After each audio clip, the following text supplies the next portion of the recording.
$300,000 a year, a Mercedes in the garage, trips to Europe every year. On Instagram, her life looks perfect, but every Monday morning, she has to force herself out of bed. Every time she meets an annoying client, she's quietly counting down the years until retirement. On the other side, there's a teacher, a much smaller paycheck, a used car, but he wakes up without an alarm. D's home by 4 to play with his kids. And his summer break is 2 full months. So, who's actually richer? Morgan Housel says that's the wrong question. The real question is this: what's the point of accumulating money if you don't know how to use it for a better life? This isn't a book about saving more. It's not about investing either. It's about something rarely talked about in personal finance: how to spend money on the things that actually matter. Time, freedom, and happiness. And it turns out, most of us have been spending on the wrong things. Top-and-hestrum money paradox. Why rich people aren't necessarily happy. The treadmill that never stops.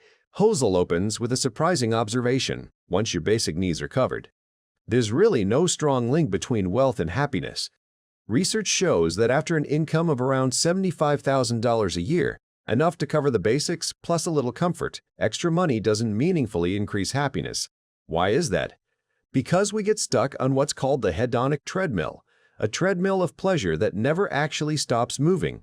Housel tells the story of an executive who worked for years to afford his dream house, $2 million. The first 2 weeks after moving in were incredible.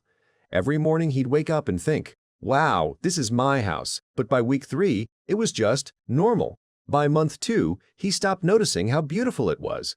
By year 2, he was already thinking about upgrading to something bigger. This is what happens with almost every material purchase. We adapt. The new car that made you happy in month 1 becomes just a car after 6 months. The raise you chased for years gives you a happiness boost that evaporates within weeks. And then what? We chase the next target, and the next, and the next. We never feel like we have enough because the finish line keeps moving. The fatal mistake: buying status, not satisfaction. Housel writes that most people don't buy things because they need them. They buy them because they want to be seen as the kind of person who owns that thing. The classic example: a luxury car. When you buy a $500,000 Ferrari, you might think, people will see me and think I'm successful, I'm cool. But here's what actually happens. When people see you in that Ferrari, they're not thinking about you. They're thinking about themselves in that Ferrari. You're not buying respect, you're buying envy. And envy isn't a foundation for a satisfying life. Housel asks a simple but powerful question: how much of your spending is meeting your own internal needs, and how much of it is meeting other people's expectations of you? The answer to that question can change everything. Part 2. True. W. Weemth. Buying time and freedom. What actually makes people happy? After decades of research, psychologists found a handful of things that consistently boost happiness. Autonomy. Having control over your own life. Time freedom. Being able to choose how you spend your time. Strong relationships. Deep connections with other people. Purpose. Feeling like what you do matters. And health, both physical and mental. Notice something? Big house and expensive car aren't anywhere on that list. Housel argues that money is most valuable when it's used to buy the things on that list, especially time and freedom. The most powerful story in the book Housel tells the story of a friend, a startup CEO who hit it big. After his company got acquired, he walked away with $50 million, enough to never work again.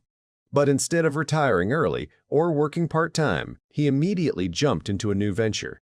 80-hour work weeks, constant stress, no time for his family. Housel asked him, why? You already have more than enough to live comfortably without working. His answer was startling.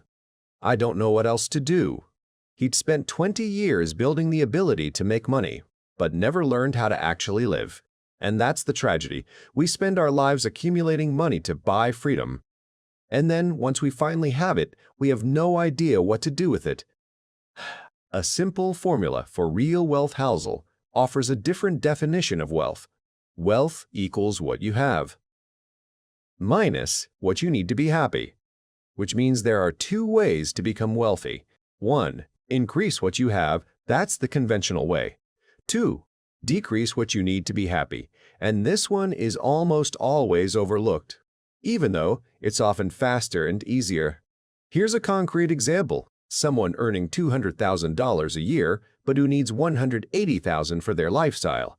They're wealthy by $20,000. Someone earning $80,000 a year, but who only needs $50,000 for their lifestyle. They're wealthy by $30,000. The second person is actually wealthier and probably happier because they have a bigger margin. Part 3. The Art of Enough. Knowing when to stop. The story of Kurt Vonnegut and Joseph Heller. Here's a famous story Housel shares. The novelists Kurt Vonnegut and Joseph Heller, the author of Catch-22, were at a party at the home of a hedge fund billionaire. Vonnegut turned to Heller and said, "Joe, how does it feel knowing our host today made more money in one single day than you've made from Catch-22 in its entire history?" Heller replied, "I have something he will never have. Enough." There's no magic number. The problem with not knowing what enough looks like is that there's no endpoint. You think $1 million would be enough. Then once you have it, you think 5 million, then 10, then 50. Housel writes about Rajat Gupta, a McKinsey director, a board member at Goldman Sachs with a net worth in the tens of millions, and it still wasn't enough. He ended up involved in insider trading and went to prison. Why? Because he compared himself to the billionaires he knew, and next to them, he felt poor. The problem was never a lack of money. The problem was the absence of a definition of enough. 3 questions to find your enough. Question 1. What actually makes me happy in my life right now? Not what you think should make you happy. What actually does? Question 2. What would it cost to maintain those things plus a little more for the next 20 years? That's your enough number. Question 3. Would chasing more than that come at the cost of the things I named in question 1? If the answer is yes, more money would actually make you poorer. Part 4. Experiences versus tens. Where money actually buys happiness, a study that changes your perspective. Psychologists found something remarkably consistent. Money spent on experiences produces longer-lasting happiness than money spent on things. Why? First, experiences don't fade the way objects do. A new house becomes ordinary after 6 months, but a memory from a family vacation 10 years ago, it can still make you smile when you think about it. Second, experiences become part of our identity. I once hiked to Everest Base Camp becomes part of who you are. I own an expensive couch doesn't. Third, experiences connect us with other people. A story about a trip that went hilariously wrong brings you closer to a friend. A story about the new phone you bought? Nobody cares. But be careful. Not all experiences are equal. Housel warns. Don't assume every experience is automatically good for you. Experiences that create long-term happiness usually involve people you love, challenge you to grow, create a story you genuinely want to tell, and align with your values. Experiences that don't include things you do just to post on social media, things you force yourself into because of FOMO, things that drain your energy without giving you any meaning, and things you do just to impress other people. An all-inclusive luxury resort where you just sit on a beach the whole time might not be more satisfying than a simple road trip with your family. It's not about how much you spend, it's about what you actually get out of it. Part 5. Spendin' on Others. The happiness paradox. The $20 experiment, researchers gave people $20 with 2 different instructions. Group A was told, spend this on yourself today. Group B was told, spend this on someone else today. By the end of the day, who was happier? Group B. The ones who gave it away were consistently happier. This held true across different cultures, countries, and income levels. Giving creates more happiness than receiving. Why does giving make us happy? First, giving meets a deep psychological need to feel meaningful. When we help someone else, our lives feel like they matter. Second, giving strengthens social connection. And relationships are the #1 factor in happiness. Giving deepens those bonds. Third, giving shifts the focus away from yourself. Most anxiety comes from being too focused on yourself. Giving is the antidote. But it has to be done the right way. Housel notes that not all giving has the same effect. Giving that increases happiness is giving you chose freely, not something forced on you, giving that feels meaningful to you, giving where you can actually see the impact, and giving that doesn't drain you financially. Don't give to the point where it puts you in trouble. Giving that doesn't help is giving that comes from guilt or social pressure, giving done just to look good in front of others, or giving that leaves you feeling resentful because it was too much of a burden. The principle is give from abundance, not from scarcity. Give because you want to, not because you feel you have to. Part 6, Invisible W-Wealth, the W-Wealth you can't see. The most powerful idea in the book. Housel writes, "True wealth is what you don't buy." That sounds counterintuitive. We usually think wealth means what we have, the house, the car, the watch, the vacations. But true wealth is what you could buy, but choose not to, because you know it won't make your life any better. A tale of two billionaires. Billionaire A owns a $200 million yacht, homes in 5 different countries, a collection of exotic cars, and a private jet. Everyone knows he's rich. He's in magazines. His Instagram is wall-to-wall luxury. Billionaire B has lived in the same house for 30 years. Drives an ordinary car. No yacht. No jet. Lives privately. Most people have no idea he's wealthy, so who's actually richer, according to Housel? Billionaire B. Why? Because he has money and freedom. He's not tied down maintaining expensive assets. There's no pressure to maintain an image. There's no target on his back from people chasing his money.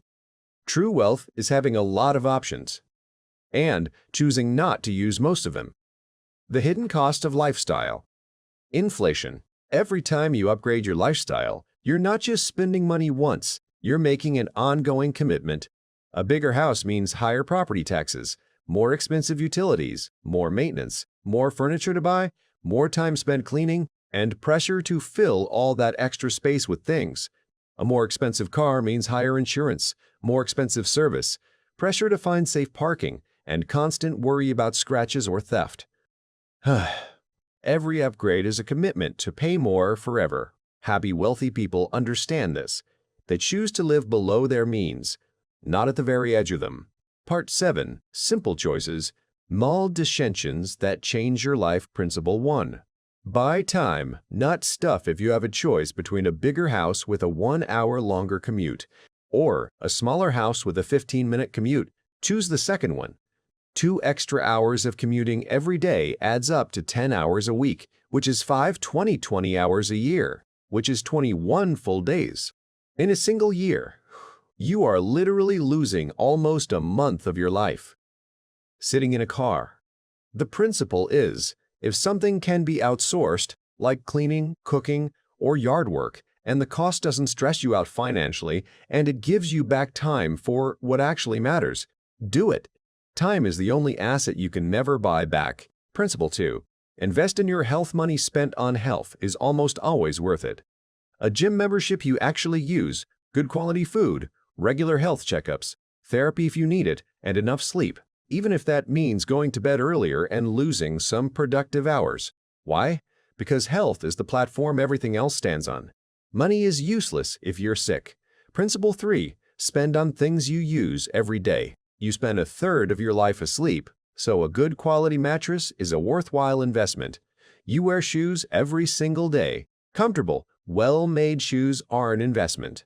You use your laptop for work every day. A good laptop is an investment. But that yacht you use twice a year? Probably not worth it. The principle is, prioritize spending on things you use daily, or things that directly improve your day-to-day quality of life. Principle 4. The 1-month rule before making a big, non-urgent purchase. Wait a month. Write it on your calendar. If I still want to buy this on this date, a month from now, I'll buy it. In most cases, a month later, you've either forgotten about it, or you simply don't care anymore. This protects you from impulse purchases that quietly drain your bank account. Principle 5.